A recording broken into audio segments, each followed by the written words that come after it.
നമസ്കാരം, ആയുഷ് മീഡിയയിലേക്ക് സ്വാഗതം. ഇന്ന് നമ്മൾ വിശദീകരിക്കുന്നത് തക്കാളി എങ്ങനെ കൃഷി ചെയ്യാം എന്നാണ്.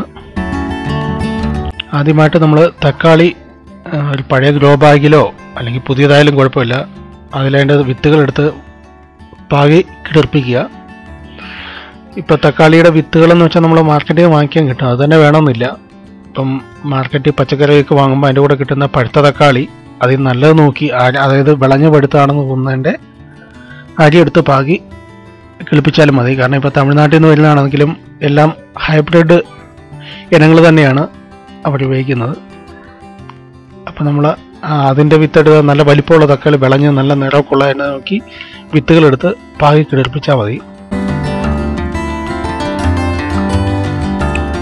മുളച്ച തൈകൾ ഏതാണ്ട് 3 ആഴ്ച പരുവാകുമ്പോഴാണ് നമ്മൾ പറിച്ചു നടുന്നത്. അപ്പം അതിനുവേണ്ടി ഇനി നമ്മൾ ഗ്രോ ബാഗ് തയ്യാറാക്കുന്നതാണ്.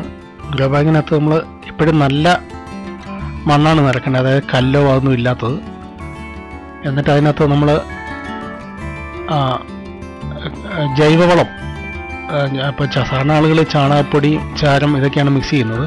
പക്ഷെ നമ്മൾ എല്ലായിടത്തും ഇപ്പം അധികം പശുക്കളൊന്നും ഇല്ലാത്തതുകൊണ്ട് ചാണകപ്പൊടിയൊക്കെ കിട്ടാൻ പാടാണ്.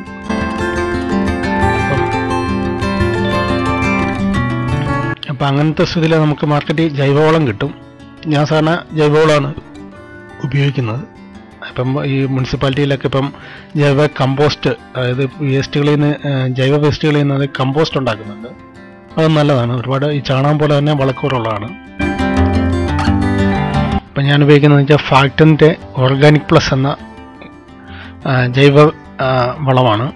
എന്ന് വെച്ച് കഴിഞ്ഞാൽ ജൈവ കമ്പോസ്റ്റ് തന്നെ അതിനിപ്പോൾ അല്പം ഫോർട്ടിഫൈഡ് ചെയ്യുന്നുണ്ട്, അതായത് ഒന്നുകൂടെ ഒരു എഫക്റ്റ് കൂട്ടാൻ വേണ്ടി. വലിയ ഒരു 50 കിലോ ചാക്കിന് 270 രൂപയെ വില വരുന്നുള്ളൂ. അതായത് കിലോയ്ക്ക് ഒരു 5-5.50 ആ റേഞ്ച്. അപ്പം നമുക്ക് ആർക്കും ഉപയോഗിക്കാൻ പറ്റിയ ഒരു ഇതാണ് രാസവളം, പൂർണ്ണമായും ജൈവവളമാണ്. നമ്മളിനി ചെയ്യുന്നതെന്ന് വെച്ചാൽ ഈ ജൈവവളം ചാണകപ്പൊടിയൊക്കെ ഇടുന്ന പോലെ തന്നെ നമ്മൾ ഗ്രോ ബാഗിലെ മണ്ണിലേക്ക് ഇത് മിക്സ് ചെയ്യുകയാണ്, മേൽമണ്ണിലേക്ക്. നമ്മൾ ഒരുപാട് അടിയിലോട്ട് മിക്സ് ചെയ്യേണ്ട ആവശ്യമില്ല. നമ്മൾ ആവശ്യത്തിന് ഇടുക. നമുക്ക് ആ മണ്ണ് ഇതായിട്ട് വരുമ്പോൾ നമുക്ക് ആ കളർ വ്യത്യാസം കാണുമ്പോൾ അറിയാം. നന്നായിട്ടൊന്ന് മിക്സ് ചെയ്യുക എല്ലായിടത്തും.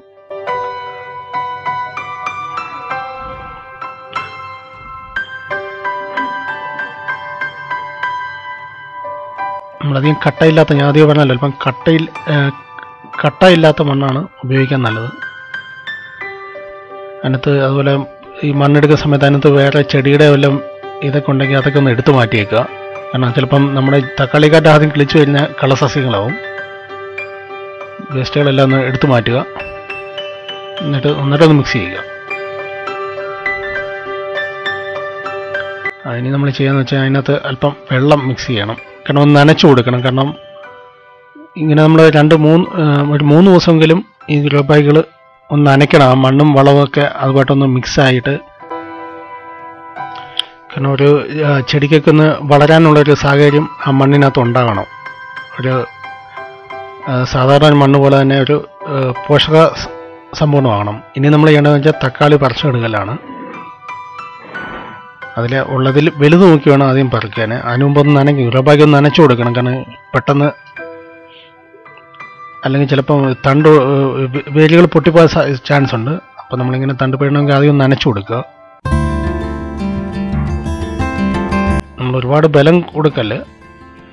നമ്മൾ നടുന്നത് വെച്ച് കഴിഞ്ഞാൽ ഒരു കമ്പെടുത്തിട്ട് നമ്മൾ ആദ്യം തയ്യാറാക്കി വെച്ചിരുന്ന ഗ്രോ ബാഗിൽ, ഞാൻ ആദ്യം പറഞ്ഞ 2 ദിവസമെങ്കിലും വെള്ളമൊഴിച്ച്, 2-3 ദിവസമെങ്കിലും വെള്ളമൊഴിച്ച് ഒരു നല്ലൊരു പോഷക സമ്പൂർണ്ണമായിട്ടുള്ളൊരു അവസ്ഥ ഉണ്ടാകണം അതിനകത്ത്.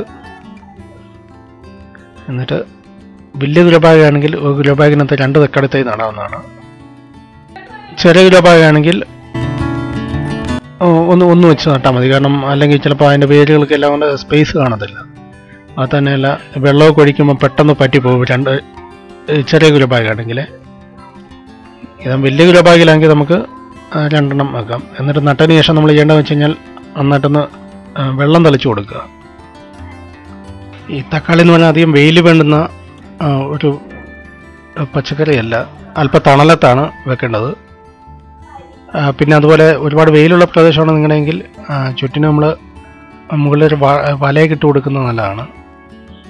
പിന്നെ നമ്മൾ നന്നായിട്ട് നനച്ചു കൊടുക്കണം. രണ്ടാമത്തെ മാസം തൊട്ട് തന്നെ നമുക്ക് ഫലങ്ങളുണ്ടായി തുടങ്ങുന്നതാണ്. പിന്നെ നമ്മൾ സാധാരണ ചെയ്യുന്ന പോലെ തന്നെ അങ്ങ് ചെയ്താൽ മതി. പിന്നെ എല്ലാ 2 ആഴ്ച കൂടുമ്പോഴും മുമ്പ് അതുപോലെ ജൈവവളം ചെറിയ അളവ് ഇട്ട് കൊടുക്കുക. പിന്നെ അത് ജൈവവളം എന്ന് പറഞ്ഞാൽ തണ്ടയിൽ മുട്ടാതെ നോക്കണം. പിന്നെ ചാരം യാതൊരു കാരണവശാലും ചാരം ഇടാൻ പാടില്ല. കാരണം ഈ ചാരം എന്ന് പറയുമ്പോൾ അതിനകത്ത് കാർബണിൻ്റെ അംശം കൂടുതലുള്ള ഇതാണ്. മറ്റു പല വെജിറ്റബിളിലും നമ്മൾ ചാരം ഇടുമ്പോൾ കൂടുതൽ എഫക്റ്റ് കാണിക്കാറുണ്ട്. പക്ഷെ തക്കാളിയുടെ വേരുകൾ എന്ന് പറയുമ്പോൾ അധികം ബലമുള്ളതല്ല. ചെറിയൊരു വേരിയേഷൻ വന്നാൽ തന്നെ ഉണങ്ങിപ്പോകാൻ അഴുകിപ്പോകാനൊക്കെ ചാൻസ് ഉണ്ട്. അതുകൊണ്ട് ചാരം നമ്മൾ മാക്സിമം അവോയ്ഡ് ചെയ്യുക. ചാണകപ്പൊടി അതേപോലെ ജൈവവളം. രാസവളവും നമ്മൾ വീട്ടിലേക്ക് ആവശ്യത്തിന് കൃഷി ചെയ്യുകയാണെങ്കിൽ രാസവളം ഉപയോഗിക്കാതിരിക്കുന്നതാണ് നല്ലത്. അപ്പോൾ ഈ വീഡിയോ നിങ്ങൾക്ക് ഇഷ്ടമായി കാണും എന്ന് വിചാരിക്കുന്നു. അപ്പോൾ കൂടുതൽ വീഡിയോകൾ കാണാൻ വേണ്ടി ഞങ്ങളുടെ ചാനൽ സബ്സ്ക്രൈബ് ചെയ്ത് ബെൽബട്ടൺ അമർത്തുക. അപ്പോൾ ഈ വീഡിയോയെ പറ്റിയുള്ള നിങ്ങളുടെ അഭിപ്രായം അത് നല്ലതായാലും മോശമായാലും കമൻ്റായിട്ട് താഴെ കൊടുക്കുക. കാരണം ഇനിയുള്ള വീഡിയോകൾ മെച്ചപ്പെടാതെ ഞങ്ങളെ സഹായിക്കുന്നതാണ്.